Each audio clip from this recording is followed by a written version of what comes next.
Demonic possessions have always caused fear, soul-chilling stories, but nothing compares to the day when Jesus did not face just one spirit, but an entire legion organized by hell itself. At first glance, it was just an ordinary evening.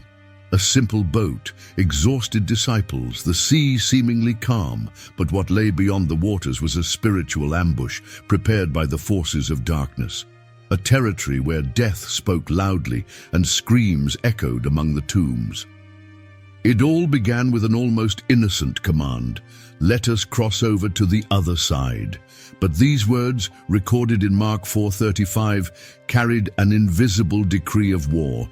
The light was about to invade a kingdom of darkness. Today, you will see this battle with new eyes and discover what happens when the Son of God confronts a demonic army armed to resist and simply annihilates them. The sun began to dip into the calm waters of the Sea of Galilee, painting the sky in gold. The day had been long. Jesus had taught multitudes, healed the sick, spread hope. Now, aboard a simple boat with weary disciples around him, he gave an order that would change everything. Let us cross over to the other side. But where exactly? Beyond that vast mirror of water lay a dark land, a feared territory, the region of the Gadarenes, a place so spiritually contaminated that even the wind seemed to whisper despair. It was a common crossing for fishermen, but it carried a hidden purpose, a spiritual mission declared against forces that would not tolerate being disturbed. Each stroke of the oar carried the boat farther from safety and closer to the heart of darkness. But the disciples still did not understand. To them, it was just another nighttime journey. To the Son of God, it was the beginning of a war that would echo through the ages. Jesus did not choose that destination by chance. The other side was not just a physical shore. It was a fortress of death and possession, a territory where souls were kept in captivity. And Jesus was not crossing that sea to find followers or applause. He was crossing to confront a legion of demons that believed that land was theirs. With every meter they advanced, the invisible stirred. The forces of hell felt the approach of holiness, and they knew the heavenly invader was coming, and nothing could stop him without a fight. As the boat drifted away from the shore, the Sea of Galilee seemed at peace, like a mirror lake under the last glow of the evening. But soon, what was tranquil became a threat. Without warning, brutal winds began to whip the waters, and the waves grew like living walls, battering the boat with uncontrolled fury. It was not just an ordinary storm. It was no accident. It was a spiritual resistance, an invisible assault to prevent the crossing. Seasoned fishermen, men accustomed to the sea, now despaired, fighting with all their strength to keep the boat afloat. Each gust seemed loaded with hatred, as if hell itself were blowing against them. In the midst of the chaos, while the disciples screamed and struggled to save their lives, Jesus slept, lying at the stern of the boat, serene as if the waters did not touch him. But his sleep was not negligence. It was absolute sovereignty. He knew that this journey was a war, and that victory had already been decreed. When the disciples, gripped by panic, woke him, his first gesture was not fear. With the authority of the one who created the very sea, he stood up, rebuked the wind, and commanded the sea, "Peace, be still." And immediately the sea calmed, the waves surrendered, the wind bowed. What was fury became silence. Nature did not just obey, it submitted. Because that command did not come merely from words. It came from the King over all that is visible and invisible. What few realized at that moment was that it was not just the sea that had been conquered. It was the first spiritual wall that had fallen. The battle for a man's soul, and for that territory, was just beginning. But before we continue, I want to ask you, what if it were you in that boat, seeing the sea rise against your faith? What would you do? Leave it in the comments. When the boat finally reached the other shore, the air felt heavier. No wind blew, but there was an invisible oppression that made the disciples' skin crawl. They had arrived at the region of the Gadarenes, a territory so forgotten by God that even the living seemed dead. There were no songs of praise echoing there. There were no synagogues. What there was silence, dark caves and open tombs that served as dwellings for those no longer accepted even among men. It was a contaminated land, saturated with pagan practices and infested with a dense atmosphere of spiritual death. Each stone seemed to carry tales of horror that time had tried to bury, but that still whispered with the wind. Jesus knew exactly where he was stepping. Every step on that ground was an affront to the dominion of darkness. He did not cross the sea for a casual visit. He came as a silent conqueror to claim what hell believed it had imprisoned forever. The disciples, still shaken by the storm, walked hesitantly. The dry ground cracked under their feet as if warning of something approaching. The air grew denser with every step. The vegetation was sparse, the rocks were rough, and the stench of death permeated the environment like a warning. It was as if the very earth rejected the light that now dared to tread upon it. That was not merely a land forgotten by men. It was a territory claimed by darkness. And there, among tombs and shadows, the greatest confrontation was about to begin. The heavy silence was abruptly broken. From the shadows of the tombs, a figure emerged that seemed to belong neither to the living nor the dead. It was a man, or what was left of him. His body was covered with open wounds, scars, and marks from broken chains. His eyes, empty and wild, carried the reflection of a torment that human words could not describe. He ran barefoot, his feet torn by the rocks, his screams echoing among the hills. It was not just suffering, it was possession.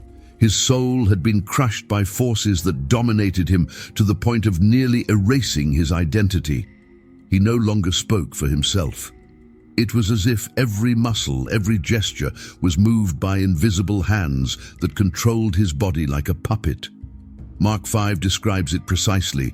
Neither chains nor shackles could restrain him.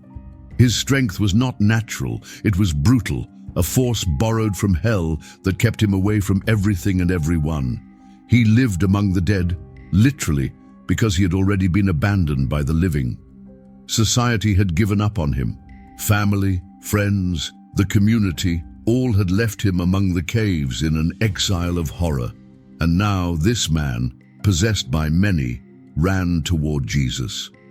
But it was not just a meeting. It was the clash of two irreconcilable realities, the presence of pure holiness confronting the densest manifestation of evil. The ground trembled under his wounded feet, and hell silently held its breath. As soon as the possessed man threw himself at Jesus' feet, a strange and terrifying scream came from his mouth. It was not the voice of a normal person. It was the sound of many speaking at once, as if thousands of voices were mixed inside him, all crying out in despair. "What have I to do with you, Jesus, Son of the Most High God?" They shouted. There was no conversation, no introduction. The mere presence of Jesus caused the darkness to reveal itself, unable to hide. There, before the Son of God, all masks fell. There was no room for lies, no resistance, no pride. The legion that dominated that man was forced to bow, trembling with fear, begging not to be punished before the appointed time. They knew they were standing before an authority they could not fight against. The demons' fear was so great that even being many, they did not dare to challenge Jesus. Instead, they desperately pleaded. It was as if all of hell in that moment recognized it was defeated. The legion that had terrorized that region now trembled before a single man, the Son of the living God.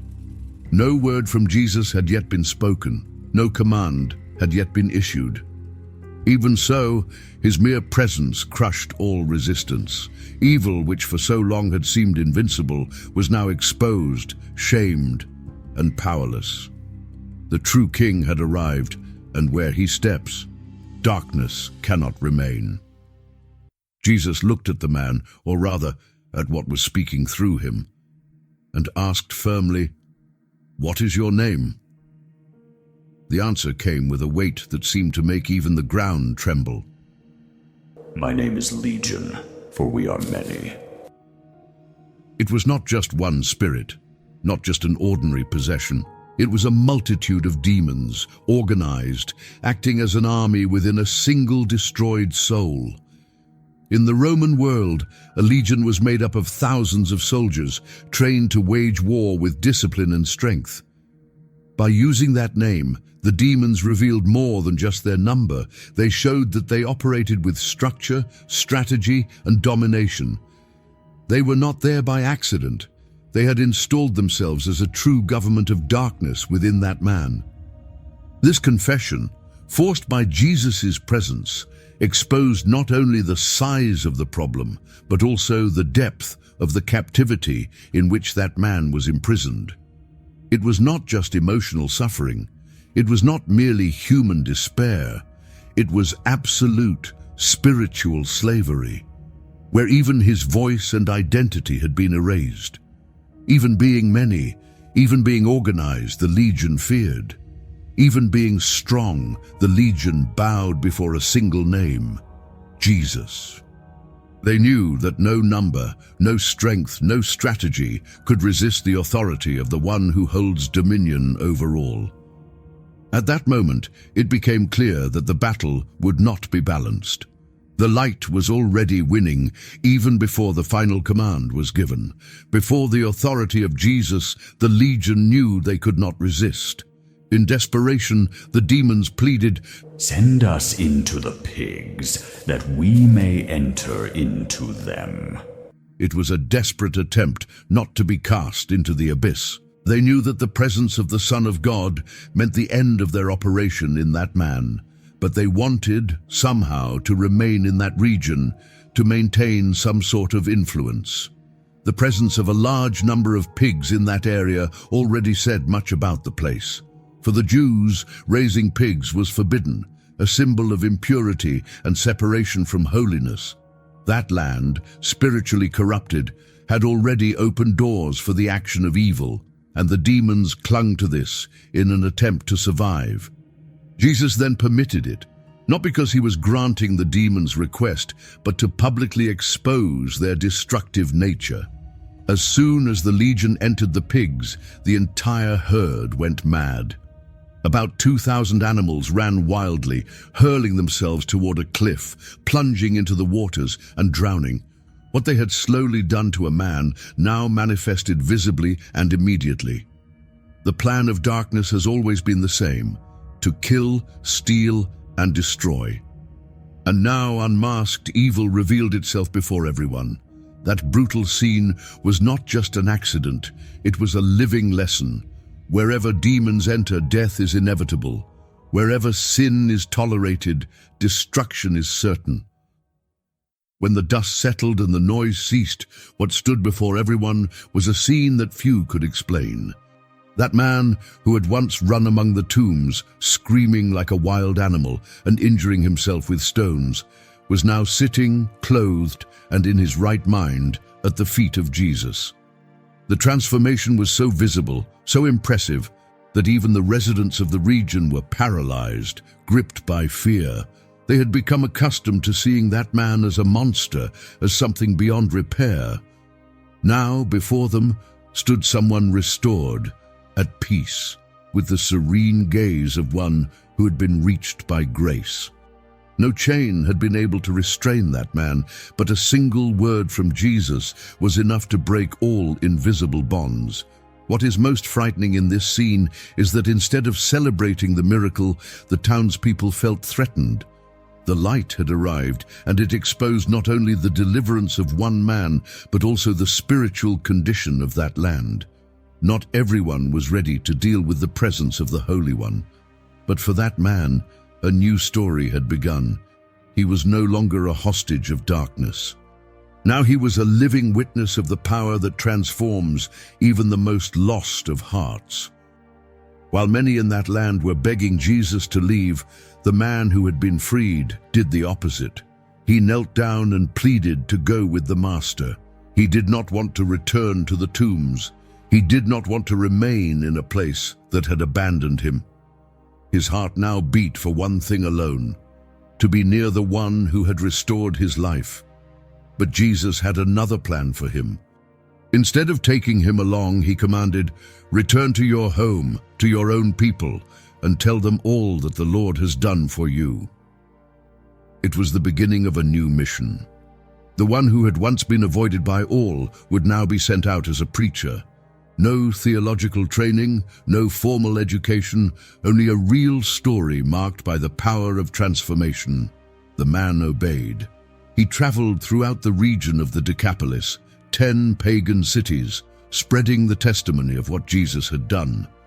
Where once his cries of pain had echoed, now his voice of hope resounded. The one who had been the battlefield of the Legion became a bearer of the light in lands ruled by shadows. The transformation did not stop with him.